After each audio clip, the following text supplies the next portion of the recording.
The forest was a little chaotic today.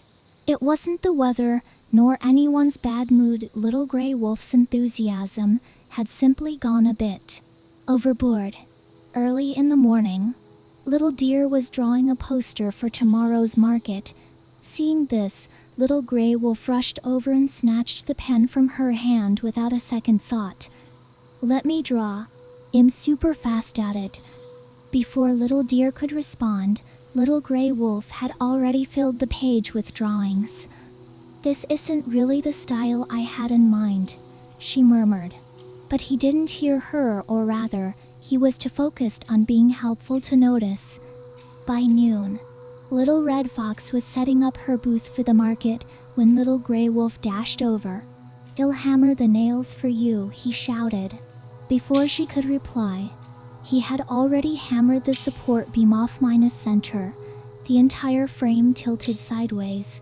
"I can handle it, but thank you," Little Red Fox said, holding back her frustration. But by evening, the forest had gone strangely quiet. No one was asking Little Grey Wolf for help anymore.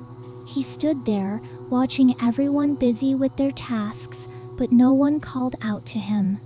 "I just wanted to help," he whispered, his tail drooping low.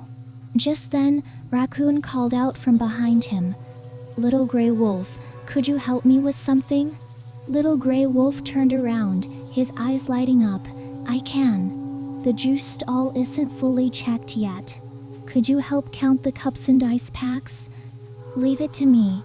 Little Grey Wolf jumped into action. His movements were still fast, but steadier than before. He counted while taking notes. Raccoon stood nearby, smiling quietly, saying nothing at all. Once the task was done, Little Grey Wolf plopped down onto the grass beside the lake and let out a long sigh. Raccoon walked over with 2 cups of juice, handing one to him. "You've walked quite a bit today," he said gently as he sat down. "I really just wanted to help everyone, but they wouldn't let me," Little Grey Wolf said in a quiet voice. Raccoon didn't answer right away. He simply looked out over the lake. After a long pause, he finally spoke. "There was a time when I felt the same, like I had to be useful all the time in order to be accepted." "Really?" Little Grey Wolf's eyes widened. "I used to rush around bringing tea, lifting things, tidying up what others hadn't, but sometimes I just ended up disrupting their rhythm." "So what did you do?" "Eventually, a friend said to me, 'You're already one of us. You don't have to keep proving it.'" Raccoon turned to Little Grey Wolf, his voice gentle but steady. You've always meant well, but sometimes asking first carries more strength than jumping in." Little Grey Wolf lowered his head and nodded.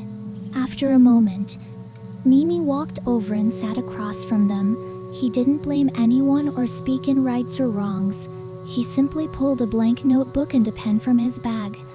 "Would you be willing to help us with something tomorrow?" Mimi asked. "What is it?" Little Grey Wolf looked up. "We want to document the market preparations, but we need an observer, not a helper." Little Grey Wolf blinked, unsure how to respond. "You'll write down what everyone does, says, and needs, but you don't need to jump in," Mimi explained. "Not help?" he repeated, puzzled. "That's right. What you'll be doing is making sure everyone is seen." The next day, Little Grey Wolf wandered through the forest, notebook in paw. He didn't rush to carry things or insert himself into tasks. Instead, he quietly sat in corners, noting why Little Deer chose yellow markers, or how Red Fox kept adjusting the booth angle.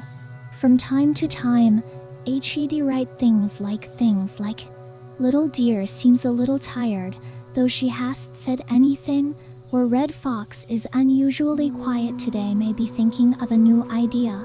By dusk, he handed the notebook to Mimi. "This is what I saw today," Mimi said as he flipped through a few pages, nodding with a warm smile. "I think I really did help," Little Grey Wolf said, smiling with a sense of relief for the first time. On market day, Mimi turned those notes into a small thank you for seeing card and pinned it on the forest bulletin board. At the very bottom, it read, "Thank you for quietly staying in the background and making sure everyone was truly seen." Little Gray Wolf stood in front of the card, eyes glistening. That night, under the old tree, Mimi flipped through his own notebook, page by page, like revisiting every moment of the day. He noted Little Gray Wolf's focused expression, and how for the first time he had chosen not to act. Helping isn't only about doing. Sometimes, it's the willingness to set aside the anxiety of needing to help and simply being present. He paused there. Moonlight spilled over the page like a gentle lamp. Maybe we all go through phases where we don't know how to connect with others when we mean well but get it wrong. But that's okay, as long as you're willing to pause to notice and to ask, how can I help you? That's already a very gentle kind of care.